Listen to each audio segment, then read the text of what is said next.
ಆಸ್ತ ಅನಪರಂ ಪರಾತ್ಪರಂ ಸತ್ಯ ಸತ್ಯ ಏಕ ಸತ್ಯ ಏಕ ರಸಂ ಆತ್ಮ ಲಕ್ಷಣಂ ಸತ್ಯ ಚಿತ್ಸುಖಂ ಅನಂತಂ ಅವ್ಯಯಂ ಬ್ರಹ್ಮ ತತ್ವಮಸಿ ಭಾವಯಾತ್ಮನಿ ಯಚ್ಚಕಾಸ್ತ್ಯನಪರಂ ಪರಾತ್ಪರಂ ಯಚ್ಚಕಾಸ್ತ್ಯನಪರಂ ಪರಾತ್ಪರಂ ಸತ್ಯಗೇಕರಸಂ ಆತ್ಮಲಕ್ಷಣಂ ಸತ್ಯಚಿತ್ಸುಖಂ ಅನಂತಮವ್ಯಯಂ ಬ್ರಹ್ಮ ತತ್ವಮಸಿ ಭಾವಯಾತ್ಮನಿ ಯಚ್ಚಕಾಸ್ತ ಅನಪರಂ ಪರಾತ್ಪರಂ ಪ್ರತ್ಯಕ್ ಏಕ ರಸಂ ಆತ್ಮಲಕ್ಷಣಂ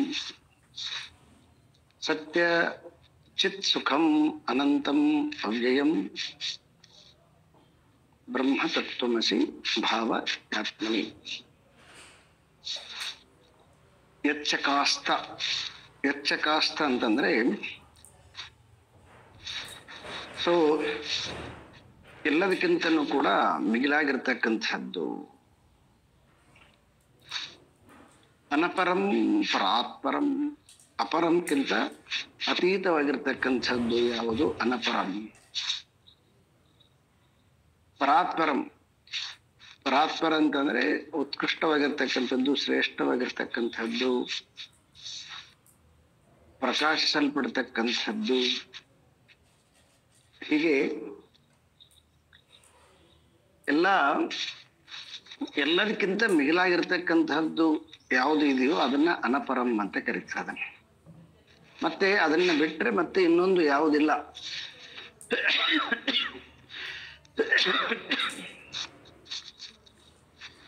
ಸೊ ಈ ಏನು ಸ್ಥೂಲ ಸೂಕ್ಷ್ಮ ಜಗತ್ತು ಕಾಣಿಸ್ತಾ ಇದೆಯೋ ಈ ಸ್ಥೂಲ ಸೂಕ್ಷ್ಮ ಜಗತ್ತಿಗಿಂತ ಅತೀತವಾಗಿರ್ತಕ್ಕಂಥದ್ದು. ಹೇಗೆ ನಾವು ಯಾವುದಾದ್ರೂ ಒಂದು ವಸ್ತುವನ್ನ ನೋಡಿದ್ವಿ ಅಂತಂದ್ರೆ ಯಾರು ಮ್ಯಾನುಫ್ಯಾಕ್ಚರ್ ಮಾಡಿದ್ದಂತೆ ಕೇಳ್ತೀವಿ. ನಾವು ಒಂದು ಪುಸ್ತಕ ನೋಡಿದ್ವಿ ಅಂದ್ರೆ ಯಾರು ಬೈಂಡಿಂಗ್ ಮಾಡಿದ್ದಂತೆ ಕೇಳ್ತೀವಿ. ಒಂದು ಚೇರ್ ಮಾಡಿದ್ರೆ ಚೇರ್ ನೋಡಿದ್ವಿ ಅಂದ್ರೆ ಎಲ್ಲಿ ಮ್ಯಾನುಫ್ಯಾಕ್ಚರ್ ಅಂತ ಕೇಳ್ತೀವಿ. ಹೀಗೆ ಈ ಲೋಕದಲ್ಲಿ ಯಾವುದೆಲ್ಲ ನಾವು ಯೂಸ್ ಮಾಡುತ್ತವೋ ಆ ಯೂಸ್ ಮಾಡತಕ್ಕಂತಹ ವಸ್ತುಗಳೇನಿದಾವೋ ಅದು ಬಟ್ಟೆ ಇರಲಿ, ಛತ್ರಿ ಇರಲಿ, ಡೋರ್ ಇರಲಿ, ವಾಟ್ ಎವರ್ ಕಾರ್ಟ್ ಇರಲಿ, ಏನೆಲ್ಲ ನಿಮಗೆ ಜಗತ್ತಿನಲ್ಲಿ ಮಾಲಿಗೆ ಹೋದ್ರೆ ಎಲ್ಲ ರೀತಿಯಾಗಿರ್ತಕ್ಕಂಥ ಮಟೀರಿಯಲ್ಸ್ಗಳು ಎಲ್ಲ ನೋಡಿದ್ವಿ ಅಂತಂದ್ರೆ ಆ ಕಂಪನಿಯವರು ತಮ್ಮದು ಲೇಬಲ್ ಹಾಕಿರ್ತಾರೆ. ಅದನ್ನ ನಾವು ಇದನ್ನ ಪ್ರಾಡಕ್ಟ್ ಮಾಡಿದ್ದು ಅಂತ ಹೇಳ್ಬಿಟ್ಟು, ಅಂದ್ರೆ ನಿರ್ಮಾಣ ಮಾಡಿದವ್ರು ನಾವು ಅಂತ ಅವರೊಂದು ಲೇಬಲ್ ಹಾಕಿರ್ತಾರೆ. ಹಾಗೆ ಈ ಏನು ಈ ಭೂಮಿ ಅಂತ ಇದೆ, ಈ ಜಲ ಅಂತ ಇದೆ, ಅಗ್ನಿ ಅಂತ ಇದೆ, ವಾಯು ಅಂತ ಇದೆ, ಸೂರ್ಯ ಇದ್ದಾನೆ, ನಕ್ಷತ್ರ ಇದೆ, ಇದೆಲ್ಲವೂ ಕೂಡ ಹೆಂಗ ಒಂದು ಪ್ರಾಡಕ್ಟ್ ವಸ್ತು ಅದರದ್ದೇನು ಕೆಪಾಸಿಟಿ ಇದೆಯೋ ಆ ಕೆಪಾಸಿಟಿಯನ್ನು ಯೂಸ್ ಮಾಡಿಕೊಂಡು ಅಂದ್ರೆ ಅದರದ್ದು ಎಲ್ಲ ಉಪಯೋಗಗಳನ್ನ ಮನುಷ್ಯ ತಗೊಳ್ತಾನೋ ಹಾಗೆ ಇವೆಲ್ಲವೂ ಕೂಡ ಸಕ್ರಿಯವಾಗ್ಯವ, ಯಾವ ನಿಷ್ಕ್ರಿಯವಾಗಿಲ್ಲ. ಈ ಸಕ್ರಿಯವಾಗಿರ್ತಕ್ಕಂತಹ ಈ ಜಗತ್ತಿನ ಎಲ್ಲ ಚರಾಚರ ವಸ್ತುಗಳು ಇವನ್ನೆಲ್ಲ ಯಾರು ಮ್ಯಾನುಫ್ಯಾಕ್ಚರ್ ಮಾಡಿದ್ದು? ಅಲ್ಲ, ಥಾಟ್ಸೇ ಬರೋದಿಲ್ಲ ನಮಗ. ಆದ್ರೆ ನಾವು ಈ ಆಂಗಲ್ ನಿಂದ ನೋಡೋಣಂತೆ. ಹೇಗೆ ಒಂದು ವಸ್ತು ತನ್ನ ಪಡಿಗೆ ತಾನು ಬರಕ್ ಸಾಧ್ಯ ಇಲ್ಲ, ಯಾವುದಾದ್ರೂ ಒಂದು ಕಂಪನಿ ಅದನ್ನ ಪ್ರಾಡಕ್ಟ್ ಮಾಡ್ಬೇಕು, ನಿರ್ಮಾಣ ಮಾಡ್ಬೇಕು. ಸೊ ಅವಾಗ ಅದು ಕಾಣಿಸ್ಕೊಳ್ತದೆ ನಮ್ಗೆ. ಸೊ ಅದೇ ರೀತಿಯಾಗಿ ಆ ವಸ್ತುಗಳಲ್ಲಿ ಆ ಕಂಪನಿಯ ಓನರ್ ಕಾಣಿಸ್ಕೊಳ್ಳೋದಿಲ್ಲ. ಅದೇ ರೀತಿಯಾಗಿ ಏನು ಜಗತ್ತು ಬ್ರಹ್ಮಾಂಡ ಇದೆಯೋ ಈ ಬ್ರಹ್ಮಾಂಡವನ್ನ ಸೊ ನಿರ್ಗುಣ ನಿರಾಕಾರನಾಗಿರ್ತಕ್ಕಂತಹ ಪರಮಾತ್ಮ ತನ್ನ ಲೀಲೆಗೋಸ್ಕರವಾಗಿ ಜಗತ್ತನ್ನ ಸೃಷ್ಟಿ ಮಾಡಿದ ಅಂತ ಉಪನಿಷತ್ತುಗಳು ನಮಗೆ ತಿಳಿಸ್ತವೆ. ಲೀಲೆಗೋಸ್ಕರ, ಆನಂದಕ್ಕೋಸ್ಕರ, ಬಹುವಾಗುವೆನಂತ ಹೀಗೆ ಅನೇಕ ರೀತಿಯಾಗಿರ್ತಕ್ಕಂತಹ ವಾಕ್ಯಗಳು. ಸೊ ಹಾಗಾಗಿ ಎಲ್ಲದಕ್ಕೆ ದೊಡ್ಡವನಾಗಿರ್ತಕ್ಕಂಥವನು, ಎಲ್ಲ ಈ ವಸ್ತುಗಳಿಗೆಲ್ಲ ಕಾಣತಕ್ಕಂತಹ ಜಗತ್ತಿಗೆ ದೊಡ್ಡವನು ಯಾರು ಅಂತಂದ್ರೆ ಅದು ಆ ಪರಮಾತ್ಮ ವಸ್ತು. ಅದಕ್ಕಿಂತ ಮಿಗಿಲಾಗಿರ್ತಕ್ಕಂಥದ್ದು ಮತ್ತು ಯಾವುದಿಲ್ಲ. ಯಾಕೆ ಅಂತಂದ್ರೆ ಒಂದು ಯಾವುದನ್ನ ನಾವು ಒಂದು ಫ್ಯಾಕ್ಟ್ರಿ ಅಂತ ನೋಡ್ತೀವಿ, ಫ್ಯಾಕ್ಟ್ರಿಗೆ ಲಿಮಿಟ್ ಇರ್ತದೆ. ಇಷ್ಟು ಸ್ಕ್ವೇರ್ ಫೀಟ್ ಇದೆ ಇಂಥ ಫ್ಯಾಕ್ಟ್ರಿ ಅಂತ ಹಿಂಗೆಲ್ಲ ಹೇಳ್ತೀವಿ. ಆದ್ರೆ ಯಾರು ಇದನ್ನ ಪ್ರಾಡಕ್ಟ್ ಅನ್ನ ಈ ಮ್ಯಾನುಫ್ಯಾಕ್ಚರ್ ಮಾಡಿದ್ದನು ಜಗತ್ತನ್ನ, ಅವನನ್ನ ಇನ್ನವರಿಗಾಗಿ ಅವನು ಇಷ್ಟೇ ಅಂತ ಹೇಳಿ ಹೇಳಕ ಅಸಾಧ್ಯವಾಗ್ಯದ. ಯಾಕಂತಂದ್ರೆ ಅವನು ನಮ್ಮ ಈ ಇಂದ್ರಿಯ ಮನಗಳಿಗೆ ಗೋಚರಕ್ಕೆ ಅಗೋಚರನಾಗಿದ್ದಾನೆ ಅಂತ ನೋಡುದು ನಾವು. ಅವನನ್ನ ನಾವು ನಮ್ಮ ವ್ಯಾಪ್ತಿಯ ಒಳಗಡೆ, ಇಂದ್ರಿಯದ ವ್ಯಾಪ್ತಿಯ ಒಳಗಡೆ, ಮನಸ್ಸಿನ ವ್ಯಾಪ್ತಿಯ ಒಳಗಡೆಗೆ ಅವನನ್ನ ನಾವು ತರಲಿಕ್ಕೆ ಆಗೋದಿಲ್ಲ ಅಂತ ಋಷಿಗಳೇ ಹೇಳ್ಬಿಟ್ಟಿದ್ದಾರೆ, ನಾವಲ್ಲ. ಸೊ ಹಾಗಾಗಿ ಅವನು ಅನಂತ ಸ್ವರೂಪನಾಗಿರ್ತಕ್ಕಂಥವನು. ಮತ್ತೆ ಅವನಕ್ಕಿಂತ ಇನ್ನೊಂದು ಮಿಗಿಲಾಗಿರ್ತಕ್ಕಂಥದ್ದು ಯಾವುದಿಲ್ಲ. ಯಾಕೆಂತಂದ್ರೆ ಅವನು ಎಷ್ಟು ದಿನ ನಮಗೆ ಗೊತ್ತಿಲ್ಲ ಅಲ್ವಾ.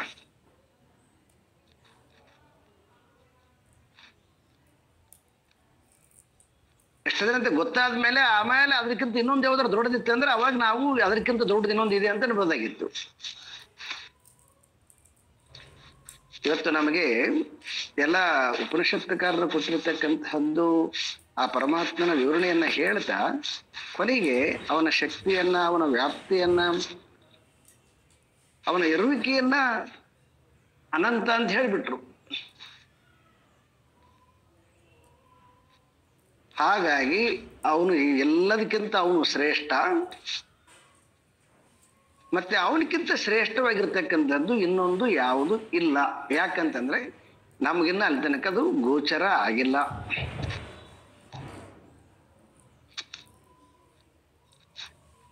ಹಾಗಾಗಿ ಅದನ್ನು ಬಿಟ್ಟರೆ ಮತ್ತೆ ಇನ್ನೊಂದು ಶ್ರೇಷ್ಠವಾಗಿರ್ತಕ್ಕಂಥದ್ದು ಯಾವುದು ವಸ್ತು ಇಲ್ಲ ಅಂತ ಉಪನಿಷತ್ತುಗಳು ವಾಕ್ಯವನ್ನ ನಿರ್ಣಯ ಮಾಡಿ ಸಮಾಪ್ತಿಯನ್ನ ಮಾಡ್ತವೆ ವಿಚಾರವನ್ನ. ಹೆಂಗ ಜಗತ್ತಿನಲ್ಲಿರ್ತಕ್ಕಂತಹ ಪ್ರತಿಯೊಂದು ವಸ್ತುಗಳಿಗೆ ಒಬ್ಬ ನಿರ್ಮಾಪಕ ಬೇಕು, ಹಾಗೆ ಈ ಜಗತ್ತಂತಕ್ಕಂಥದ್ದು ಒಬ್ಬರು ಸೃಷ್ಟಿ ಮಾಡಿದ್ದಾರೆ, ಅವನು ಪರಮಾತ್ಮ. ಅವನಕ್ಕಿಂತ ಮಿಗಿಲಾಗಿರ್ತಕ್ಕಂಥದ್ದು ಇನ್ನೊಂದು ಯಾವುದು ಇಲ್ಲ. ಯಾಕೆ ಅಂತಂದ್ರೆ ಅವನು ಎಷ್ಟಿದ್ದಾನೆ ಅಂತ ಹೇಳಿ ಅವನನ್ನ ನಮಗೆ ಸದ್ಯದ ಮಟ್ಟಿಗೆ ಅಳತೆ ಮಾಡಕ್ಕಾಗಿಲ್ಲ. ಹೆಂಗ ಒಂದು ಅಣು ಆಟಮ್ ತಗೊಂಡ್ರೆ ಆ ಆಟಮ್ ಅಲ್ಲಿ ಎಷ್ಟು ಶಕ್ತಿ ಇದೆ ಅಂತೇಳಿ ಇನ್ನೂ ಗೊತ್ತಾಗಿಲ್ಲ ನಮ್ಗ. ಅಷ್ಟು ಅಗಾಧವಾಗಿರ್ತಕ್ಕಂಥ ಶಕ್ತಿ ಒಂದು ಅಣುನಲ್ಲಿ ಇದೆ ಅಂತಂತಾರೆ ಅವರು. ಅಂದ್ರೆ ಅವನು ಒಂದು ಅಣು ಚಿಕ್ಕದೊಂದು ಅಣು ರೂಪದಲ್ಲಿ ಇರ್ತಕ್ಕಂಥದ್ರಲ್ಲಿ ಕೂಡ ಅಷ್ಟು ಶಕ್ತಿ ಇದೆ ಅವನು. ಅದ್ರ ಶಕ್ತಿನ ಅಳತೆ ಮಾಡಕ್ಕಾಗ್ತಾ ಇಲ್ಲ. ಹಾಗಾಗಿ ಆ ಪರಾತ್ಪರನಾಗಿರ್ತಕ್ಕಂತಹ ಪರಮಾತ್ಮನನ್ನ ನಾವು ಇನ್ನೂ ಅಳತೆ ಮಾಡಕ್ ಸಾಧ್ಯ ಆಗಿಲ್ಲ. ಸಿಕ್ಕರೆ ಹೇಳ್ಬೋದೇನ ಅದಕ್ಕಿಂತ ಇನ್ನೊಬ್ಬ ದೊಡ್ಡವನದೇನ ಅಂತ ಹೇಳ್ಬಿಟ್ಟು. ಆದ್ರೆ ಇಲ್ಲಿವರೆಗೆ ಅವನನ್ನ ಪೂರ್ಣವಾಗಿ ಅವನು ಏನು ಪ್ರಾಡಕ್ಟ್ ಅಂದ್ರೆ ಏನು ಜಗತ್ತನ್ನ ಸೃಷ್ಟಿ ಮಾಡಿದ್ದನೋ, ಈ ಸೃಷ್ಟಿ ಮಾಡಿರ್ತಕ್ಕಂತಹದ್ದೇ ನಮಗೆ ಅದರ ಆಳ ಅಗಲ ಗೊತ್ತಾಗ್ತಾ ಇಲ್ಲ. ಸುಮ್ಮನೆ ಸ್ವಲ್ಪ ಅರ್ಥ ಮಾಡಿಕೊಂಡಿದ್ದೀವಿ. ಇದು ಎಲ್ಲ ತೋರ್ತಕ್ಕಂತಹದ್ದು ಮೊದಲು ಯಾವುದಿದೆಯೋ ಇದು ಅರ್ಥ ಆದ್ಮೇಲೆ ಮತ್ತೆ ಅಗೋಚರವಾಗಿರ್ತಕ್ಕಂಥದ್ದು ಯಾವುದಿದೆಯೋ ಅದು ಇನ್ನೂ ಸೂಕ್ಷ್ಮವಾಗಿರ್ತಕ್ಕಂಥದ್ದು. ಈಗ ಮಹಾಪ್ರಾಣ ಅಂತ ಕರಿತೀವಿ, ಮಹಾಮನ ಅಂತ ಕರಿತೀವಿ. ಇವೆಲ್ಲ ಏನು ಮಹತ್ ಶಬ್ದಗಳಿದಾವಲ್ವ, ಇವೆಲ್ಲ ಏನ್ ನಮ್ಗಿನ್ನೂ ಕ್ಲಾರಿಟಿ ಬಂದಿಲ್ಲ. ಹಾಗಾಗಿ ಒಂದು ಕನ್ಕ್ಲೂಷನ್ ಬರೋಣ. ಏನಂತಂದ್ರೆ, ಯಾವುದನ್ನ ಸೃಷ್ಟಿ ಮಾಡಿದ್ದನೋ ಆ ಪರಮಾತ್ಮ, ಅವನಿಗಿಂತ ಮಿಗಿಲಾಗಿರ್ತಕ್ಕಂಥದ್ದು ಇನ್ನು ಯಾವುದು ವಸ್ತು ಇಲ್ಲ.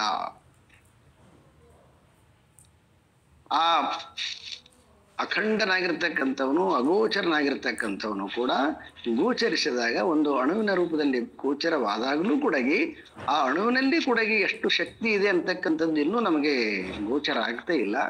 ಹಾಗಾಗಿ ಅಗೋಚರನಾಗಿರ್ತಕ್ಕಂತಹ ಪರಮಾತ್ಮ ಈ ಎಲ್ಲ ಕಾಣ್ತಕ್ಕಂತಹ ಜಗತ್ಯಾನ್ ಜಗತ್, ಚರ ಅಚರ, ಚೇತನ ಅಚೇತನ, ಸ್ಥೂಲ ಸೂಕ್ಷ್ಮ ಅಂತ ಏನು ಕರಿತೀವಿ, ಈ ಎಲ್ಲದಕ್ಕಿಂತನೂ ಕೂಡ ಅವನು ದೊಡ್ಡವನು. ಅವನನ್ನ ಬಿಟ್ಟರೆ ಮತ್ತೆ ಇನ್ನೊಂದು ವಸ್ತು ಯಾವುದು ಇಲ್ಲ. ಪ್ರತ್ಯಕ್ ಏಕರಸಂ ಆತ್ಮ ಲಕ್ಷಣಂ.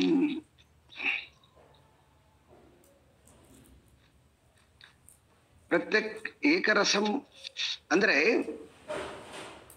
ಪ್ರತ್ಯಕ್ ಅಂತಕ್ಕಂಥದ್ದು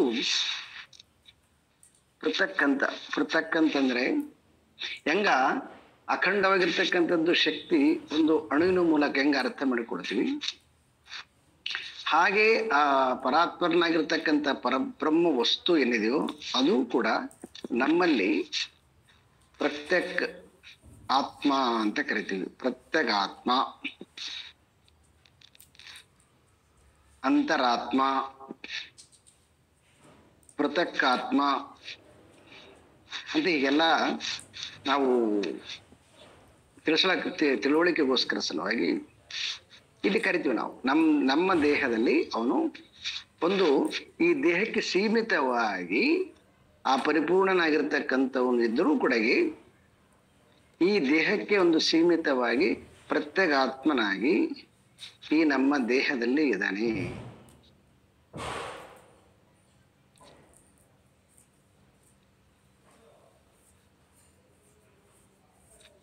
ಮತ್ತೆ ಅದು ಏಕರಸಂ ಅಂತಂದ್ರೆ ಒಂದೇ ರಸ ಅಂತ. ಒಂದೇ ರಸ ಅಂತಂದ್ಗಳಿಗೆ ಅನಂತ ರಸ ಇಲ್ಲ ಅಂತ ಅರ್ಥ ಅಲ್ಲ, ಅನಂತತೆಯಲ್ಲಿ ಏಕತೆ ಇದೆ ಅಂತ. ಹೇಗೆ ಅಂದ್ರೆ, ವಿದ್ಯುತ್ತನ್ನು ತಗೊಂಡ್ರು ಅಂತಂದ್ರೆ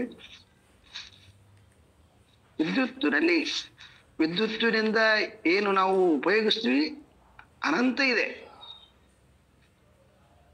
ಟ್ಯೂಬಲ್ಲಿ ಬೆಳಕಾಗಿ, ಫ್ಯಾನಲ್ಲಿ ಗಾಳಿಯಾಗಿ, ಫ್ರಿಜ್ಜಲ್ಲಿ ತಂಪಾಗಿ, ಎ ಸಿಯಲ್ಲಿ ತಂಪಾಗಿ, ಮತ್ತೆ ಐರನ್ ಬಾಕ್ಸಲ್ಲಿ ಬಿಸಿಯಾಗಿ, ಮೊಬೈಲಲ್ಲಿ ಶಬ್ದವಾಗಿ, ಅಕ್ಷರವಾಗಿ, ಮ್ಯೂಸಿಕ್ ಆಗಿ, ಏನ್ ಜಗತ್ತಿನಾಗ ಏನೆಲ್ಲ ನಾವು ಯೂಸ್ ಮಾಡ್ತೀವಿ ಅನಂತ ರಸ. ಆದ್ರೆ ಇರೋದು ಒಂದೇ ರಸ, ವಿದ್ಯುತ್ ಒಂದೇ. ಅದರದ್ದು ವಿಶೇಷಣ ಲಕ್ಷಣ ಅದರದು. ಅವನು ಇಲ್ಲಿ ಪ್ರತ್ಯೇಕಾತ್ಮನಾಗಿ ಅಂದ್ರೆ ಪೃಥಕ್ಕಾತ್ಮನಾಗಿ ಇದ್ರೂ ಕೂಡ ಅವನು ತನ್ನ ಸ್ವರೂಪದಿಂದ ಒಂದು ಸ್ವಲ್ಪನೂ ಕೂಡ ಅವನೇನು ಕಡಿಮೆ ಆಗಿಲ್ಲ. ಅವನು ಹೆಂಗ ಒಂದು ಹನಿ ಸಮುದ್ರದ ನೀರನ್ನ ನೀವು ಹಾಕೊಂಡ್ರಿ ಅಂತಂದ್ರೆ ಬಾಯಲ್ಲಿ, ಇಡೀ ಸಮುದ್ರದ ರುಚಿ ಎಲ್ಲವೂ ಕೂಡ ಅದ್ರಾಗ ಅಡಕಾಗಿದೆ ಅಂತ. ಯಾಕಂದ್ರೆ ಆ ಹನಿ, ಒಂದು ಹನಿ ಕೂಡ ಆ ಸಮುದ್ರದ ಪೂರ್ಣ ಅಂಶವನ್ನ ತಗೊಂಡೇ ಇದೆ, ಅದಕ್ಕಿಂತ ಬೇರೆ ಇಲ್ಲ.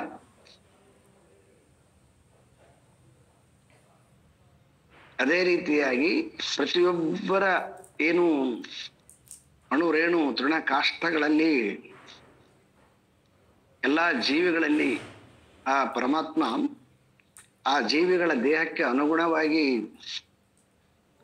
ಎಲ್ಲವನ್ನ ನಡೆಸ್ತಾ ಇದ್ದನು. ಅವನು ಕಾಣೋದಕ್ಕೆ ದೇಹದಿಂದ ಅವನು ಪರಿಣಾಮಿಯಾಗಿ ಕಂಡರೂ ಕೂಡ, ಅಂದ್ರೆ ಒಂದು ವ್ಯಾಪ್ತಿಗೆ ಸಿಕ್ಕರೂ ಕೂಡ, ಆದರೆ ಅವನು ತನ್ನ ಸ್ವರೂಪದಿಂದ ಅತಿವ್ಯಾಪ್ತಿಯಾಗಿದ್ದಾನೆ. ಅತಿವ್ಯಾಪ್ತಿಯಾಗಿದ್ದಾನೆ ಅಂದ್ರೆ ವ್ಯಾಪ್ತಿಗೆ ಅಗೋಚರನಾಗಿದ್ದಾನೆ, ಮೀರಿದ್ದಾನೆ.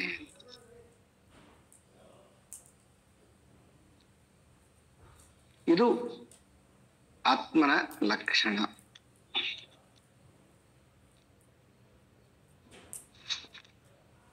ಅಖಂಡನಾಗಿರ್ತಕ್ಕಂಥವನು ಖಂಡನಾಗಿ ಅನಂತ ರಸನಾಗಿದ್ದರೂ ಕೂಡ ಏಕರಸನಾಗಿ ಈ ಎಲ್ಲ ದೇಹವನ್ನ ರೋಮಗಳಾಗಿ, ನಖಗಳಾಗಿ, ದೇಹದ ಎಲ್ಲ ನರನಾಡಿಗಳಲ್ಲಿ, ಇಂದ್ರಿಯಗಳ ಮುಖಾಂತರವಾಗಿ, ಮನಸ್ಸಿನ ಮುಖಾಂತರವಾಗಿ, ಬುದ್ಧಿಯ ಮುಖಾಂತರವಾಗಿ, ಅಹಂ ಮುಖಾಂತರವಾಗಿ ಏನೆಲ್ಲ ಈ ದೇಹ, ಪ್ರಾಣ, ಮನ, ಬುದ್ಧಿ ಏನೆಲ್ಲ ಕೆಲಸ ಮಾಡ್ತಾ ಇದೆಯೋ ಆ ಎಲ್ಲ ಕೆಲಸಗಳಿಗೆ ತಾನೇ ಕಾರಣನಾಗಿ, ಯಾಕಂದ್ರೆ ಅದು ಒಂದೇ ಚೇತನ ವಸ್ತು, ಉಳಿದದ್ದೆಲ್ಲವೂ ಅಚೇತನ. ಈ ಹೆಂಗ ಸಕಲ ಬ್ರಹ್ಮಾಂಡವನ್ನ ಪರಮಾತ್ಮ ಆವರಿಸಿಕೊಂಡಿದ್ದನೋ ಅದೇ ರೀತಿಯಾಗಿ ಈ ದೇಹದಲ್ಲಿ ಎಲ್ಲವನ್ನ ಮೂಮೆಂಟ್ ಮಾಡತಕ್ಕಂಥವನು ಆ ಪರಮಾತ್ಮ.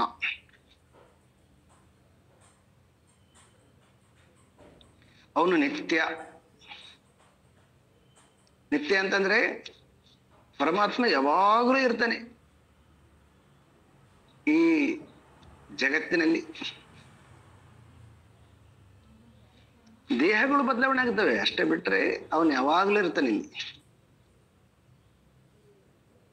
ನಮ್ಮಲ್ಲಿ ಕೂಡ ದೇಹದಿಂದ ಮಾತ್ರ ನಾವು ಪ್ರತ್ಯೇಕ ಆತ್ಮ ಅಂತ ಅಂತೀವಿ. ದೇಹ ಹಿಂದಿದ್ದಾಗಲೂ ಕೂಡ ಅವನು ಈ ಮಹಾಪ್ರಾಣದಲ್ಲಿ, ಮಹಾಮನಸ್ಸಿನಲ್ಲಿ, ಮಹಾಬುದ್ಧಿಯಲ್ಲಿ ಇರ್ತಾನೆ ಅವನು. ಹಾಗಾಗಿ ಅವನು ನಿತ್ಯ, ಯಾವಾಗಲೂ ಇರುವಂತವನು.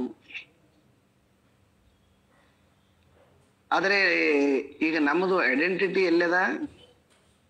ಅವನ ಜೊತೆಗೆ ನಮ್ಮದು ಐಡೆಂಟಿಟಿ ಇಲ್ಲ. ನಮ್ಮದು ಎಲ್ಲದಂತಂದ್ರೆ ನಮ್ಮ ಈ ದೇಹದ ಜೊತೆಗೆ, ಬುದ್ಧಿ ಜೊತೆಗೆ, ಮನಸ್ಸಿನ ಜೊತೆಗೆ, ಅಹಂಕಾರ ಜೊತೆಗೆ ಐಡೆಂಟಿಟಿ. ಅವನು ರಿಯಲ್. ಬಟ್ ಆದ್ರೆ ಏನ್ ಮಾಡಿದ್ವಿ ನಾವು? ಅವನ್ ಬಿಟ್ಬಿಟ್ಟಿದೀವಿ, ಇವನ್ ಜೊತೆ ಸಂಘ ಮಾಡಿಬಿಟ್ಟಿದ್ವಿ ನಾವು.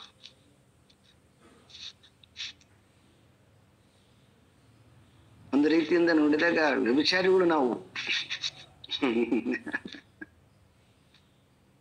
ಯಾಕಂದ್ರೆ ಆತ್ಮ ಜೊತೆಗೆ ಸಂಘ ಮಾಡ್ಬೇಕಾಗಿತ್ತು, ಆತ್ಮ ನಾನು ಅಂತ ಅನ್ಕೋಬೇಕಾಗಿತ್ತು, ಆತ್ಮ ನನ್ನ ಮನೆ ಅಂತ ಅನ್ಕೋಬೇಕಾಗಿತ್ತು.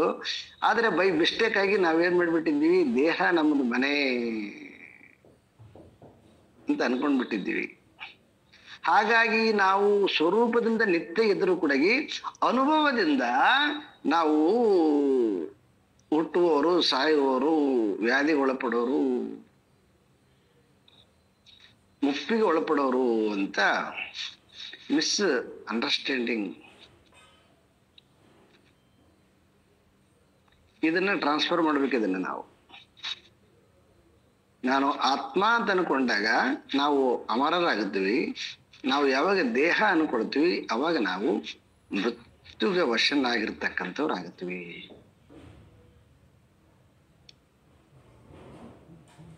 ಸೊ ಹಾಗಾಗಿ ಒಂದು ಸ್ವಲ್ಪ ಹೊತ್ತು ಕೂತ್ಕೊಂಡು ಧ್ಯಾನದಲ್ಲಿ ನಾವೇನ್ ಮಾಡ್ಬೇಕಂದ್ರೆ ಆ ಅಮೃತತ್ವ, ಅಮರತ್ವದ ಯಾವುದು ಶಾಶ್ವತವಾಗಿರ್ತಕ್ಕಂಥದ್ದು ಪರಮಾತ್ಮ ಇದನೋ ನಮ್ಮೊಳಗಡೆಗೆ ಅವನ ಜೊತೆಗೆ ಒಂದು ಸ್ವಲ್ಪ ಒಂದಾಗ್ಬೇಕು.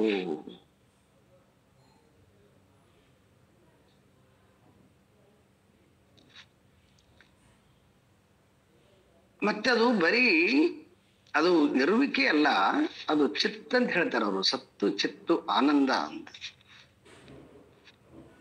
ಇರುವಿಕೆ ಅಂದಗಳಿಗೆ ಏನಲ್ಲ, ಅದು ಪರಿಪೂರ್ಣವಾಗಿರ್ತಕ್ಕಂತಹ ಜ್ಞಾನ, ಪರಿಪೂರ್ಣವಾಗಿರ್ತಕ್ಕಂತಹ ಬೆಳಕು. ಅದನ್ನ ಒಮ್ಮೆ ನೋಡಿದ್ರೆ ಮತ್ತೆ ತಿರುಗಿ ಇನ್ನೊಂದನ್ನ ನಾವು ನೋಡಕ್ ಬರೋದಿಲ್ಲ. ಅಂದ್ರೆ ಅರ್ಥ ಏನಂತಂದ್ರೆ, ಒಮ್ಮೆ ಒಂದು ಚಿನ್ನದನ್ನ ನೋಡಿಬಿಟ್ಟು ಅಂತಂದ್ರೆ ನಮಗೆ ಬೆಳ್ಳಿವು, ಕಬ್ಬಿಣದು, ಬೇರೆ ಬೇರೆ ಇದ್ರ ಹೆಂಗ ನಮ್ಗೆ ಇಷ್ಟ ಆಗೋದಿಲ್ವೋ ಹಾಗೆ ನಾವು ಒಂದು ಸಾರಿ ಅದನ್ನ ನೋಡ್ಬಿಟ್ಟು ಅಂತಂದ್ರೆ ಈ ನಾಮರೂಪದಿಂದ ತೋರ್ತಕ್ಕಂತಹ ಏನು ವಸ್ತುಗಳದೇವಲ್ವಾ ಅವ್ರ ಜೊತೆಗೆ ನಾವು ಅಟ್ರಾಕ್ಟ್ ಆಗೋದಿಲ್ಲ. ಯಾಕಂದ್ರೆ ನಮ್ಗದು ಗೊತ್ತಿಲ್ದಿರೋದ್ರಿಂದ ಇದ್ರ ಜೊತೆಗೇನೆ ಸಂಘ ಮಾಡಿದ್ದೀವಲ್ವಾ. ಹಾಗಾಗಿ ಕುತುಕೊಂಡಗಳಿಗೆ ಇದೇ ಬರ್ತದೆ ಥಾಟ್ಸು. ಒಂದು ಸಾರಿ ಆ ಮಹಾಬೆಳಕಿನ ಜೊತೆಗೆ, ಮಹಾಜ್ಞಾನದ ಜೊತೆಗೆ, ಮಹಾಜ್ಞಾನ ಅಂತ ಛಾಂದೋಗ್ಯ ಉಪನಿಷತ್ತಿನಲ್ಲಿ ಯಾವುದನ್ನ ತಿಳಿದರೆ ಎಲ್ಲವನ್ನ ತಿಳಿದಂತಾಗುತ್ತೋ ಅದನ್ನ ತಿಳಿಸು ಅಂತ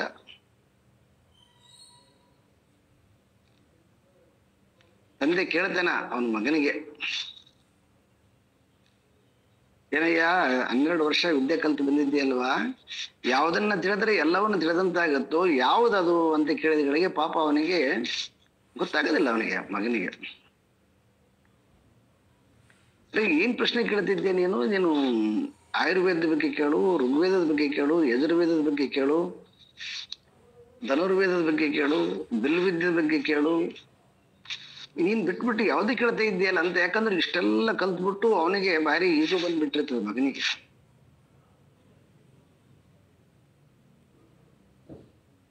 ಕೊನೆಗೆ ಅವನಿಗೆ ತುಂಬಾ ಅವನು ಓಪನ್ ಅಪ್ ಆಗಿರ್ತಾನೆ. ಇಲ್ಲ, ನನಗೆ ಯಾವುದು ನೀನ್ ಕೇಳ್ತಾ ಇದ್ದೀಯಲ್ವಾ ಈ ಪ್ರಶ್ನೆಗೆ ನನ್ನ ಹತ್ರ ಉತ್ತರ ಇಲ್ಲ, ಯಾಕಂದ್ರೆ ನನಗೆ ಗುರು ಹೇಳಿಕೊಟ್ಟಿಲ್ಲ. ಸೊ ಹಾಗಾಗಿ ನೀನ್ ನನಗೆ ಹೇಳು ಅಂತೇಳಿ ಆ ತಂದೆಯನ್ನ ಕೇಳ್ತಾನೆ ಅವನು. ಕೇಳಿದಾಗ ಅವಾಗ ಯಾವುದನ್ನ ತಿಳಿದ್ರೆ ಎಲ್ಲವನ್ನ ತಿಳಿದಂತಾಗುತ್ತೋ, ಯಾವುದು ಅಂತಂದ್ರೆ ಈ ಜನ್ಮಾದ್ಯಸ್ಯ ಯತಃ, ಈ ಜಗತ್ತಿಗೆ ಯಾವುದು ಜಗತ್ತು ಯಾರಿಂದ ಸೃಷ್ಟಿಯಾಗಿದೆಯೋ, ಯಾರಿಂದ ನಡೀತಾ ಇದೆಯೋ, ಯಾರಲ್ಲಿ ಅಂತರ್ಗತವಾಗ್ತಾ ಇದೆಯೋ ಅದು ಆ ಸಚ್ಚಿತ್ ಆನಂದ ಸ್ವರೂಪ, ಅಂತಹ ಜ್ಞಾನ, ಅಂತಹ ಬೆಳಕದು ಅಂತ. ಚಿತ್ತ ಅಂದ್ರೆ ಆ ರೀತಿಯಾಗಿರ್ತಕ್ಕಂಥ ಜ್ಞಾನ. ಬೆಳಕು ಅಂತಂದ್ರೆ ಆ ಬೆಳಕನ್ನ ನೋಡಿದ್ವು ಅಂತಂದ್ರೆ ಮತ್ತೆ ಈ ಡೂಪ್ಲಿಕೇಟ್ ಬೆಳಕನ್ನ ನಾವು ನೋಡೋದಿಲ್ಲ.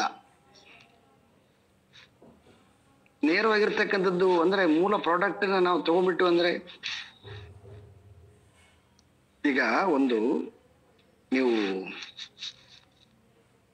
ಈ ಬಟ್ಟೆ ಕಾಟನ್ ನಿರ್ಮಾಣ ಮಾಡುವಾಗ ಮೊದಲು ಏನು ಆ ಕಾಟನ್ ಅನ್ನ ನೂಲ್ ಮಾಡ್ತಾರಲ್ವಾ, ಆ ನೂಲ್ ಮಾಡುವಾಗ ಅದರಲ್ಲಿ 2-3 ಭಾಗ ಮಾಡ್ತಾರ. ಒಂದು ಅತ್ಯಂತ ಸಾಫ್ಟ್ ಆಗಿರ್ತಕ್ಕಂಥದ್ದು, ಆಮೇಲೆ ಮೀಡಿಯಂ ಆಗಿರ್ತಕ್ಕಂಥದ್ದು, ಇದೊಂದು ತುಂಬಾ ಕ್ವಾಲಿಟಿ ಕಡಿಮೆ ಇರ್ತಕ್ಕಂಥದ್ದು. ಆ ಕ್ವಾಲಿಟಿ ಕಡಿಮೆ ಇರ್ತಕ್ಕಂಥದ್ದು ನಿಮಗೆ ಮೆಜೆಸ್ಟಿಕ್ಗಳಲ್ಲಿ ಅಲ್ಲಿ ಇಲ್ಲಿ 50 ರೂಪಾಯಿಗೆ 20 ರೂಪಾಯಿಗೆ ಮಾರ್ತಾರೆ ನೋಡ್ರಿ. ಅವೆಲ್ಲ ಏನಂತಂದ್ರೆ ಆ ಒಳ್ಳೆ ಕ್ವಾಲಿಟಿ ಫಸ್ಟ್ ನೂಲ್ ಅಲ್ಲ, ಅದು ಸೆಕೆಂಡ್ ನೂಲ್ ಅಲ್ಲ, ಥರ್ಡ್ ನೂಲ್ ಅದು. ಹಾಗೆ ನಿಮಗೆ ಯಾವಾಗ ಒಂದ್ಸಲ ಫಸ್ಟ್ ನೂಲು ನಿಮಗೆ ಬಟ್ಟೆ ನೀವು ನೋಡ್ಬಿಟ್ರಂದ್ರ ಸೆಕೆಂಡ್ ಥರ್ಡ್ಗೆ ಯಾಕೆ ಬರ್ತೀರಿ? ಬರೋದಿಲ್ಲ. ನಾವೇನ್ ಮಾಡ್ತಾ ಇದ್ವಿ ಅಂದ್ರೆ ಈಗ ತುಂಬಾ ಈ ಥರ್ಡು ಸ್ಟೇಜ್ ಅಲ್ಲಿ ಇದೀವಿ, ಇನ್ನು ಸೆಕೆಂಡ್ ಸ್ಟೇಜ್ ಕೂಡ ಬಂದಿಲ್ಲ ನಾವು. ಚಿಕ್ಕದ್ರಾಗ ಸಾಕಿಷ್ಟು ನನ್ನ ಗಂಡ, ನನ್ನ ಹೆಂಡತಿ, ನನ್ನ ಮನೆ, ನನ್ನ ಇಷ್ಟು ಜೀವಿತ ಇಷ್ಟ್ರಾಗ ಸಾಕಂತ ಸೆಟ್ಲ್ ಆಗಿಬಿಟ್ಟಿದ್ದೀವಿ ಥರ್ಡ್ ಕ್ವಾಲಿಟಿ ಮಟೀರಿಯಲ್ ಜೊತೆಗೆ.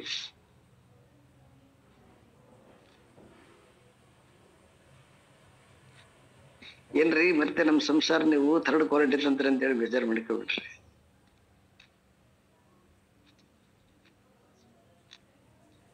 ಯಾಕಂತಂದ್ರೆ ನಮ್ಮ ಒಳಗಡೆಗೆ ಬಹಳ ದೊಡ್ಡದಾಗಿರ್ತಕ್ಕಂಥ ಫಸ್ಟ್ ಕ್ವಾಲಿಟಿ ಮಟೀರಿಯಲ್ ಅದಂತೆ ನಮಗೆ ಶಂಕರರು ಸೂಚನೆ ಕೊಡಕಚ್ಚರಲ್ವ, ಆ ಕಾರಣದಿಂದ.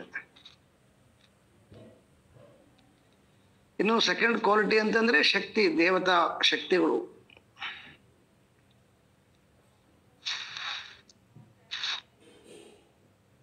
ಕೇಳಿದವರಿಗೆ ತಮ್ಮಲ್ಲಿರ್ತಕ್ಕಂಥ ಅಗಾಧವಾಗಿರ್ತಕ್ಕಂಥ, ಲೋಕದಾಗ ಸಾಧ್ಯ ಇಲ್ದಿರ್ತಕ್ಕಂಥ ಅಗಾಧವಾಗಿರ್ತಕ್ಕಂಥ ಶಕ್ತಿ ಉಳ್ಳಂತ ದೇವತೆಗಳು, ಅದು ಸೆಕೆಂಡ್ ಕ್ವಾಲಿಟಿ.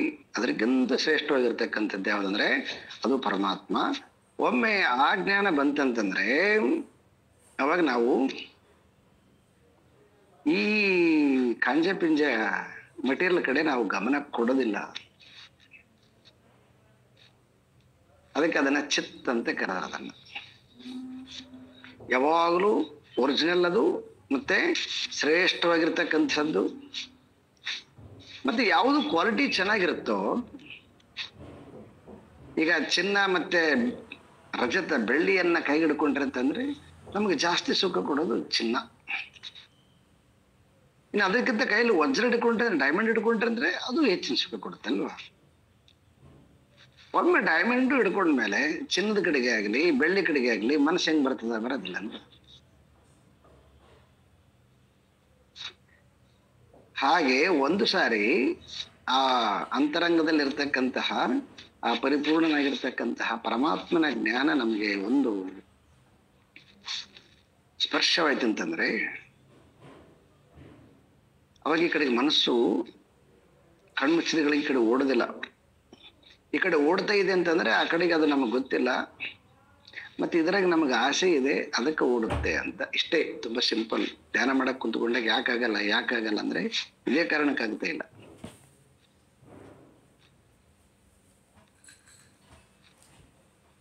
ಅದಕ್ಕೆ ಅವರು ವಿದ್ಯಾರಣ್ಯ ಮುನಿಗಳು ಬಹಳ ಸ್ಪಷ್ಟವಾಗಿ ಅದು ಅಷ್ಟು ಸುಲಭ ಅಲ್ಲ, ಅದಕ್ಕೆ ಬ್ರಹ್ಮಾಭ್ಯಾಸ ಅಂತ ಒಂದು ಸೆಕೆಂಡ್ ಒಂದು ಸ್ಟೆಪ್ ಕೊಟ್ಟಿದ್ದಾರೆ ನಮ್ಗೆ. ಈ ಶಾಸ್ತ್ರನ ಚಿಂತನೆ ಮಾಡ್ತಾ ಇರ್ರಿ, ಅವಾಗ ಸ್ವಲ್ಪ ಆ ಕಡೆಗೆ ಮರುವಾಗುತ್ತೆ, ಕಡಿಮೆ ಆಗತ್ತೆ.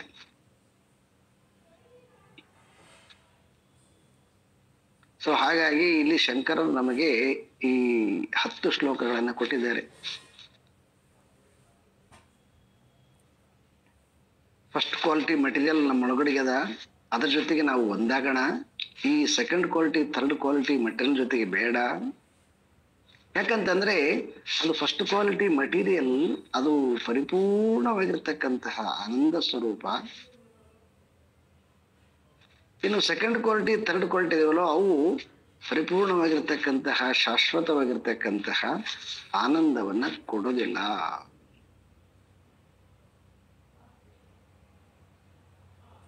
ಅಂತಹ ಸಚ್ಚಿತ್ ಸುಖ ಸ್ವರೂಪನಾಗಿರ್ತಕ್ಕಂತಹ ನಮ್ಮೊಳಗಡೆಗೆ ಅಂತರಾತ್ಮನಿದ್ದಾನೆ.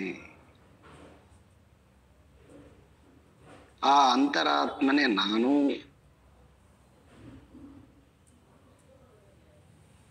ಯಾಕಂತಂದ್ರೆ ಅದರ ಎಲ್ಲ ಲಕ್ಷಣಗಳು ನಮ್ಮಲ್ಲಿದೇವ. ಅದರ ಎಲ್ಲ ಲಕ್ಷಣಗಳು ನಮ್ಮಲ್ಲಿರೋದ್ರಿಂದ ಆ ಅಂತರಾತ್ಮನೇ ನಾನು ಎನ್ನುವಂತಹ ಈ ಬ್ರಹ್ಮ ಭಾವನೆಯನ್ನ ನಿರಂತರವಾಗಿ ಮನಸ್ಸಿನಲ್ಲಿ ಅಂದ್ರೆ ಕೂತ್ಕೊಂಡಾಗ, ಧ್ಯಾನಕ್ಕೆ ಕೂತ್ಕೊಂಡಾಗ ಈ ಭಾವದಲ್ಲಿ ಮನಸ್ಸನ್ನ ನಿಲ್ಲಿಸ್ಬೇಕು.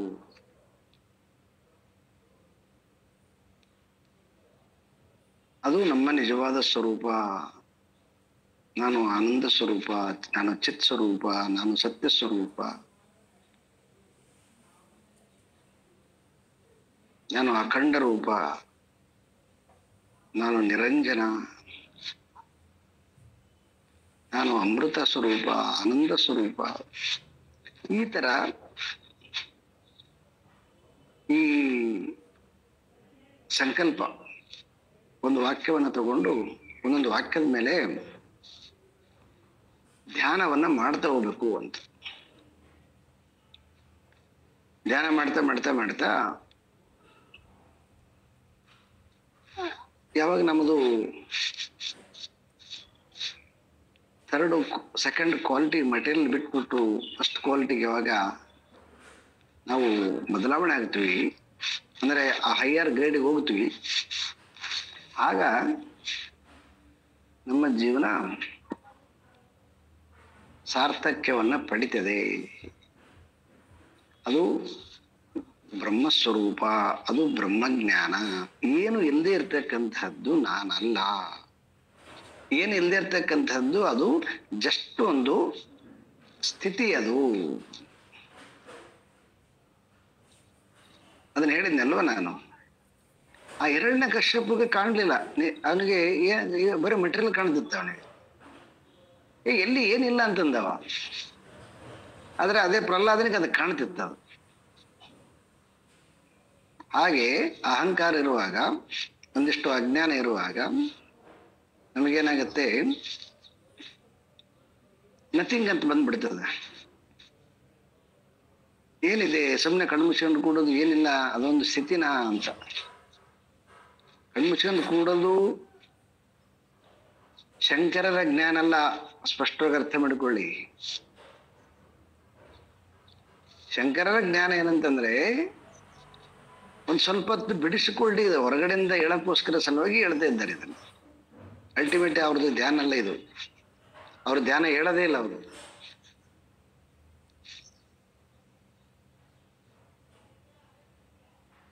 ಯೋಗರತೋವ ಭೋಗರತೋವ ಸಂಗರತೋವ ಸಂಗವಿಹೀನ ಯಸ್ಯ ಬ್ರಹ್ಮಣಿ ರಮತೆ ಚಿತ್ತಂ ನಂದತಿ ನಂದತಿ ನಂದತಿ ಏವ. ಅದು ಅವ್ರದ್ದು ಸ್ಟೇಟ್ಮೆಂಟು. ಏನು ಮಾಡುವಾಗ್ಲೂ, ನೋಡುವಾಗ್ಲೂ, ಕೇಳುವಾಗ್ಲೂ, ವಾಟ್ ಎವರ್ ಏನೆಲ್ಲ ಮಾಡ್ತೀವೋ ಎಲ್ಲ ಇಂದ್ರಿಯಗಳಿಂದ, ದೇಹಗಳಿಂದ, ಮನಸ್ಸಿನಿಂದ ಏನೆಲ್ಲ ಮಾಡ್ತೀವೋ ಎಲ್ಲ ಮಾಡೋದ್ರಲ್ಲಿ ಆ ಬ್ರಹ್ಮಾನಂದವನ್ನ ಅನುಭವಿಸ್ಬೇಕು ಅನ್ನುವಂತಹದ್ದು ಶಂಕರರ ಫಿಲಾಸಫಿ. ಆದ್ರೆ ಅದು so high high high stage ಇರೋದ್ರಿಂದ, ಹೈಯರ್ ಸ್ಟೇಜ್ ಇರೋದ್ರಿಂದ, ಅದು ಸದ್ಯಕ್ಕೆ ಪ್ರಾಪ್ತಿ ಇಲ್ಲದೆ ಇರೋದ್ರಿಂದ ಸೊ ಸ್ವಲ್ಪ ಸ್ವಲ್ಪ ಕುಂತ್ಕೊಂಡು ಪ್ರಾಕ್ಟೀಸ್ ಮಾಡಿ ಅಂತ ಹೇಳಿ ಈ 10 ಮಂತ್ರಗಳಲ್ಲಿ ಬ್ರಹ್ಮಸ್ವರೂಪವನ್ನ ಕುತ್ಕೊಂಡು ಹೇಗೆ ಅನುಸಂಧಾನ ಮಾಡಬೇಕು ಅಂತಕ್ಕಂಥದ್ದನ್ನ ತಿಳಿಸಿದ್ರು. ಸೊ ಇದು ಎಲ್ಲರೂ ಕೂಡ ಚೆನ್ನಾಗಿ ಹೇಳಕ್ ಬರಬೇಕು. ಸುಮಾರು ಜನ ಎಲ್ಲ ಹೇಳ್ತಾ ಇದ್ದೀರಿ ಚೆನ್ನಾಗಿ, ಈಗಾಗಲೇ ದಿನ ಪ್ರಾಕ್ಟೀಸ್ ಮಾಡೋದ್ರಿಂದ. ಇನ್ನು ಯಾರು ಮುಂದೆ ಬಂದು ಹೇಳಿಲ್ವೋ ಅವರು ಕೂಡ ಹೇಳಬೇಕು. ಅಟ್ಲೀಸ್ಟ್ ಹೇಳಕ್ಕೆ ಬರದೇ ಹೋದರೆ ಏನನ್ನ ಕೇಳಿದ್ದಿರೋ ಆ ಕೇಳಿರ್ತಕ್ಕಂತಹ ವಿಚಾರದಲ್ಲಿ ಮನಸ್ಸನ್ನ ಒಂದು ಸ್ವಲ್ಪ ಅನುಸಂಧಾನ ಮಾಡಬೇಕು.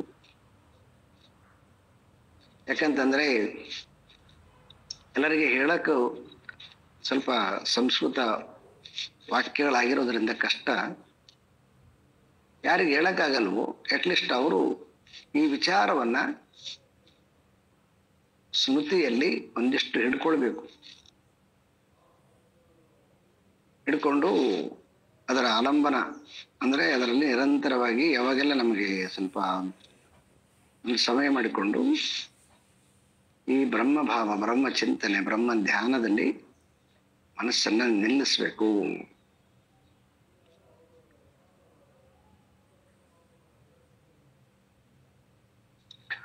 ಉಕ್ತಮರ್ಥಂ ಇಮಂ ಆತ್ಮನಿ ಸ್ವಯಂ ಭಾವಯೇತ್ ಪ್ರತಿತಯುಕ್ತಿಭಿರ್ಧಿಯಾ ಸಂಶಯಾದಿರಹಿತಂ ಕರಾಂಬುವತ್ ತೇನ ತತ್ವ ನಿಗಮೋ ಭವಿಷ್ಯತಿ.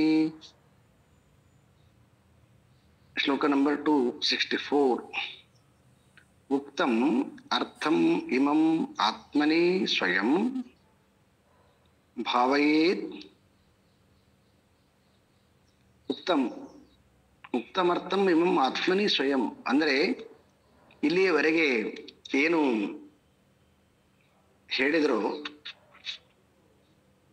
ಇಲ್ಲಿಯವರೆಗೆ ಏನನ್ನ ನಾವು ಉಚ್ಚಾರಣೆ ಮಾಡಿದ್ದೆವು ಅರ್ಥದ ಜೊತೆ ಇವು ಎಲ್ಲ ಶ್ಲೋಕಗಳು ಕೂಡ ಸ್ವಯಂ ಆತ್ಮನಿ ಭಾವಯೇತ್. ಭಾವಯೇತ್ ಅಂದ್ರೆ ಮನಸ್ಸಿನಲ್ಲಿ ಆ ಭಾವದಲ್ಲಿ, ಆ ಭಾವನೆ, ಈ ತತ್ವದ ಭಾವನೆ ಮನಸ್ಸಿನಲ್ಲಿ ನಿಲ್ಲುವ ಹಾಗೆ ಪ್ರತಿತಯುಕ್ತಿಭಿರ್ಧಿಯ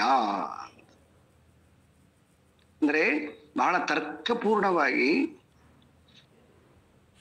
ಶಂಕರರು ನಮಗೆ ತಿಳಿಸಿದ್ದಾರೆ.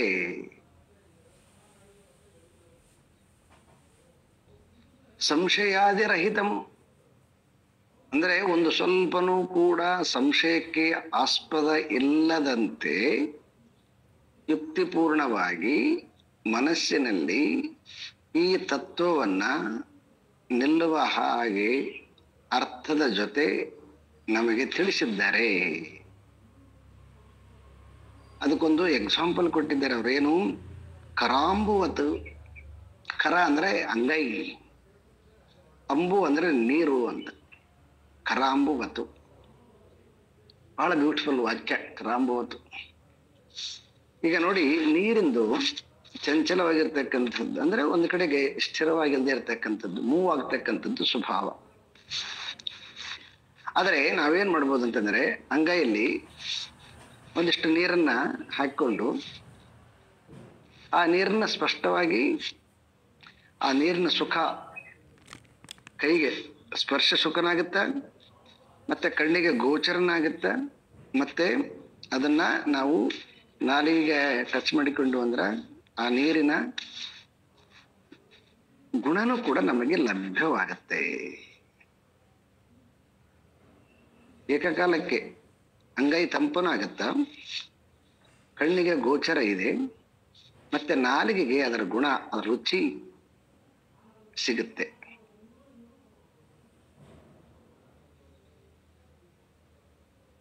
ನೋಡಿ, ಅದಕ್ಕೆ ಅವರು ಸ್ಥೂಲವಾಗಿರ್ತಕ್ಕಂಥದ್ದು ಹೇಳಿಲ್ಲ, ಅಂದ್ರೆ ಸೂಕ್ಷ್ಮವಾಗಿರ್ತಕ್ಕಂಥದ್ದು, ಅಂದ್ರೆ ದ್ರವರೂಪವಾಗಿರ್ತಕ್ಕಂಥದ್ದು ಕೂಡ ಅಂಗೈಯಲ್ಲಿ ನಾವು ನಿಲ್ಲಿಸಿಕೊಂಡು ಅದರ ಸುಖವನ್ನ ಪಡಿಬಹುದು ಅಂತ. ಹಾಗೆ ಈ ನಿರಾಕಾರವಾಗಿರ್ತಕ್ಕಂತಹ, ನಿರ್ಗುಣವಾಗಿರ್ತಕ್ಕಂತಹ, ನಿರಂಜನವಾಗಿರ್ತಕ್ಕಂತಹ ಯಾವ ಪರಮಾತ್ಮ ತತ್ವ ಇದೆಯೋ, ಆ ಪರಮಾತ್ಮ ತತ್ವವನ್ನ ಅಂಗೈ ಹೇಗೆ ನೀರಿಗೆ ಆಧಾರವೋ ಅದೇ ರೀತಿಯಾಗಿ ನಮ್ಮ ಮನಸ್ಸು ಅನ್ನುವಂತಹದ್ದನ್ನ ಅಂಗೈ ತರ ಮಾಡಿ ಈ ಎಲ್ಲ 10 ಶ್ಲೋಕಗಳ ಅರ್ಥದ ಏನು ಭಾವ ಇದೆಯಲ್ಲ, ಆ ಭಾವವನ್ನ ಅದರಲ್ಲಿ ತುಂಬಿ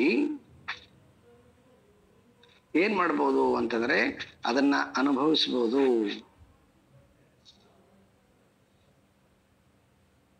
ಅವಾಗ ಏನಾಗುತ್ತೆ, ಸೊ ಅದರ ಆನಂದ, ಆ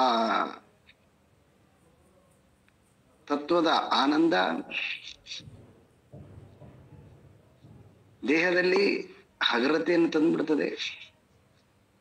ನಾವು ಯಾವಾಗರ ಈ ಡಿಸ್ಕಷನ್ ಡಾಕ್ಟರ್ ಜೊತೆಗೆ, ಡಾಕ್ಟರ್ BR ಭೀಡ್ ಅವ್ರ ಜೊತೆ ಡಿಸ್ಕಷನ್ ಇರ್ತದೆ. ಡಿಸ್ಕಷನ್ ಇರುವಾಗ ಅವ್ರು ಯಾವಾಗರೊಮ್ಮೆ ಸ್ವಲ್ಪ ಹುಷಾರಿಲ್ಲ ಅಂತಂದಿರ್ತಾರೆ, ಅವ್ರಿಗೆ ಅನಾರೋಗ್ಯ ಒಂದು ಸ್ವಲ್ಪ, ಆದರೆ ಹುಷಾರಂತಂತ ಹೇಳ್ತಿರ್ತಾರೆ.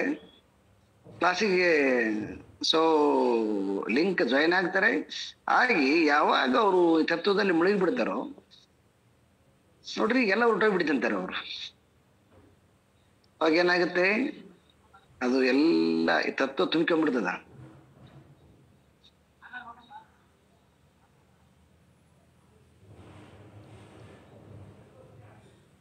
ಯಾವಾಗೆಲ್ಲ ನಮ್ದು ದೇಹ ಅನಾರೋಗ್ಯ ಆಗ್ತದ, ಮನಸ್ಸು ವಿಕಾರ ಆಗ್ತದ, ಅವಾಗ ಏನ್ ಮಾಡ್ಬೇಕು ನಾವು, ಯಾವ್ದಾರ ಈ ತರ ಗಾನ ರೂಪದಲ್ಲಿ ಅಥವಾ ತತ್ವ ರೂಪದಲ್ಲಿ ಯಾವ್ದಾರನ್ನ ಒಂದನ್ನ ಕೇಳ್ಕೊಂತ ಹೋಗ್ಬಿಡ್ಬೇಕು. ಅದನ್ನ ಬಿಟ್ಟು ಬಿಡ್ಬೇಕು. ಅದನ್ನ ಯಾವುದೋ ಒಂದು ಮನಸ್ಸಿಗೆ ನೋವಾಗ್ತಕ್ಕಂಥದ್ದು ಯಾವುದೋ ಸಂಗತಿ, ಯಾಕಂದ್ರೆ ಲೋಕದಲ್ಲಿ ಸಹಜ ಅಲ್ವಾ,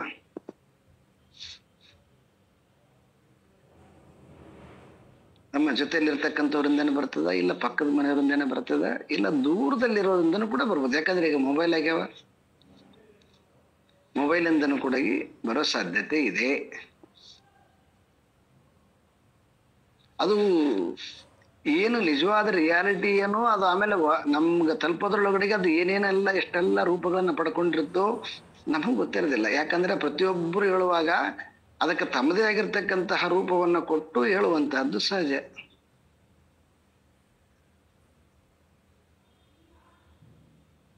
ಅವಾಗ ಅದೇನಾಗುತ್ತೆ, ಅನೇಕ ರೂಪ ತಾಳಿ ಬಿಡ್ತದೆ. ಅದು ಪಾಸಿಟಿವ್ ಆಗಿತ್ತು ಅಂದ್ರೆ ಪರವಾಗಿಲ್ಲ, ಆದ್ರೆ ಏನಾದ್ರೂ ಅದು ನೆಗೆಟಿವ್ ಆಗಿಬಿಡ್ತೀವಿ ಅಂತಂದ್ಗಳಿಗೆ ಅವಾಗ ತುಂಬಾ ಡಿಸ್ಟರ್ಬ್ ಆಗಿಬಿಡುತ್ತೆ ಮೈಂಡಿಗೆ. ಅಂತ ಡಿಸ್ಟರ್ಬ್ ಆಗಿರುವಾಗ ಏನ್ ಮಾಡ್ಬೇಕು, ಇಂತಹ ಅನೇಕ ಸಂಗತಿಗಳು ಯಾವುದೇ ಇರಲಿ, ಇಂಥ ಸಂಗತಿಗಳು ಬಂದಾಗ ಮನಸ್ಸನ್ನು ಅದರಿಂದ ನಾವು ಹೊರಗಡೆ ತರಲಿಕ್ಕೆ ಅದಕ್ಕೆ ಎಷ್ಟು ನಾವು ಉತ್ತರ ಕೊಟ್ಟುಕೊಂಡು ಸಮಜಾಯಿಸಿ ಏನೆಲ್ಲ ಡೈಲಾಗ್ ಹಾಕೊಂಡು ಏನೆಲ್ಲ ಕಷ್ಟಪಟ್ಟರು ಕೂಡ ಅದಕ್ಕೆ ಉತ್ತರ ಸಿಗ್ಲಿಕ್ಕೆ ಸಾಧ್ಯನೇ ಇಲ್ಲ. ಯಾಕಂದ್ರೆ ಅದು ಫಾಲ್ಸ್, ಅದು ರಿಯಲ್ ಇರೋದಿಲ್ಲ. ಅದು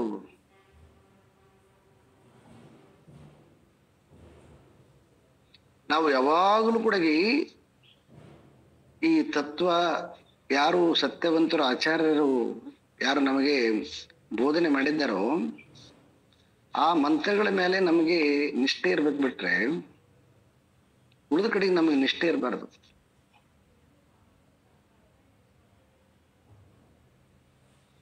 ಯಾಕಂತಂದ್ರೆ ಈ ತರ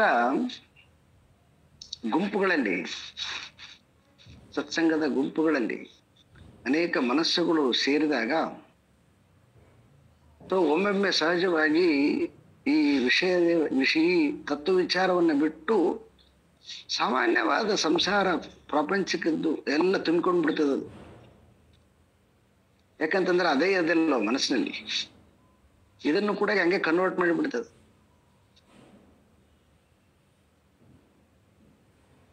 ಇದು ಸಾಧಕರಾಗಿರ್ತಕ್ಕಂಥವ್ರಿಗೆ ಬಹಳ ಮುಖ್ಯ. ಇದು ಇಲ್ಲಂತಂದ್ರೆ ಆಯ್ತು, ಅದರಲ್ಲೇ ಕಳೆದು ಬಿಡ್ತೇವೆ ಜೀವ ಎಲ್ಲ.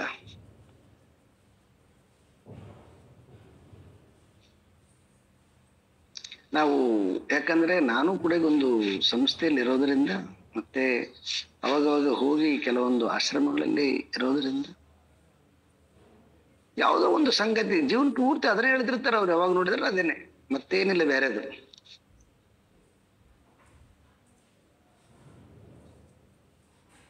ಅಲ್ಲಿ ನಾನು ಸ್ಟಾರ್ಟಿಂಗ್ ಬಂದಾಗ ಒಬ್ಬರು, ನಾನು ಯಾರ್ದು ಹೇಳ್ತಿದ್ದೀನಿ, ಅಲ್ಲಿ ಒಬ್ಬರ ಡೈನಿಂಗ್ ಹಾಲಲ್ಲಿ ಒಬ್ರು ಊಟ ಬಡಿಸ್ತಾ ಇದ್ರು. ಅವರು ಒಂದು ತರ ನೋಡಿದ್ರು ನನ್ನ, ಇವಾಗ್ಲೂ ಹಾಗೆ ನೋಡಿದ್ದಾರೆ.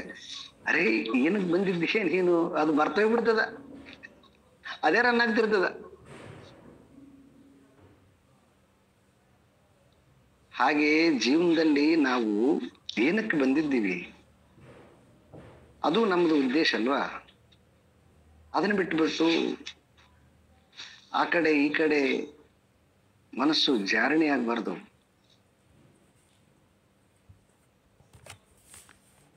ಜಾರಣೆ ಆಗಕ್ಕೆ ಕಾರಣ ಏನಂತಂದ್ರೆ ಅದರಲ್ಲಿ ತಾಕತ್ ಇಲ್ಲದೆ ಇರೋದ್ರಿಂದನೇ. ಸೊ ಅದರಿಂದ ಅದನ್ನ ತೆಗೆದಾಕ್ಲಿಕ್ಕೋಸ್ಕರ ಸಲುವಾಗಿ ಈ 10 ಶ್ಲೋಕಗಳು ಯಾವಾಗೆಲ್ಲ ಆ ಥರ ಡಿಸ್ಟರ್ಬ್ ಆದಾಗ ಈ ಶ್ಲೋಕಗಳನ್ನ ಪಾರಾಯಣ ಮಾಡೋದು, ಈ ವಿಚಾರಗಳನ್ನ ಚಿಂತನೆ ಮಾಡೋದು ಮಾಡ್ತಾ ಓದಿವಿ ಅಂತಂದ್ರೆ ಅವಾಗ ಕರಾಂಬುವತ್ತು ಹೆಂಗ ಅಂಗೈಯಲ್ಲಿ ನೀರನ್ನ ನಾವು ಸ್ಪಷ್ಟವಾಗಿ ಹೆಂಗ ಅರಿಬಹುದು, ಹಂಗ ತೇನ ತತ್ವ ನಿಗಮೋ ಭವಿಷ್ಯತಿ. ತೇನ ತತ್ವ ನಿಗಮೋ ಭವಿಷ್ಯತಿ ಅಂದ್ರೆ ಇದೇನ್ ಮಾಡ್ತದೆ ಅಂತಂದ್ರೆ, ಸೊ ಈ ವಿಚಾರ ಬ್ರಹ್ಮಭಾವ ಇದನ್ನ ನಾವು ನಿರಂತರವಾಗಿ ಪ್ರಾಕ್ಟೀಸ್ ಮಾಡಿದ್ವಿ ಅಂತಂದ್ರೆ ಅವಾಗ ಒಂದು ಬಾರಿ ಅದು ನಮಗೆ ವಿಚಾರ ನಿರ್ಣಯವಾಗುತ್ತೆ, ನಿಶ್ಚಯವಾಗತ್ತೆ. ಅಂತಹ ನಿಶ್ಚಯದ ಕಡೆ ನಮ್ಮ ಮನಸ್ಸು ಸದಾ ಜಾಗೃತವಾಗ್ಲಿ. ಆಚಾರ್ಯ ಶಂಕರರು ನಮ್ಮ ಮನಸ್ಸನ್ನ ಜಾರದಂತೆ ಸದಾ ಪ್ರೊಟೆಕ್ಟ್ ಮಾಡ್ಲಿ ಅಂತ. ಓಂ ಪೂರ್ಣಮದಃ ಪೂರ್ಣಮಿದಂ ಪೂರ್ಣಾತ್ ಪೂರ್ಣಮುದಚ್ಯತೆ ಪೂರ್ಣಸ್ಯ ಪೂರ್ಣಮಾದಾಯ ಪೂರ್ಣಮೇವಾವಶಿಷ್ಯತೆ. ಓಂ ಶಾಂತಿ ಶಾಂತಿ ಶಾಂತಿ. ಹರಿ ಓಂ. ಶ್ರೀ ಗುರುಭ್ಯೋ ನಮಃ. ಹರಿ ಓಂ.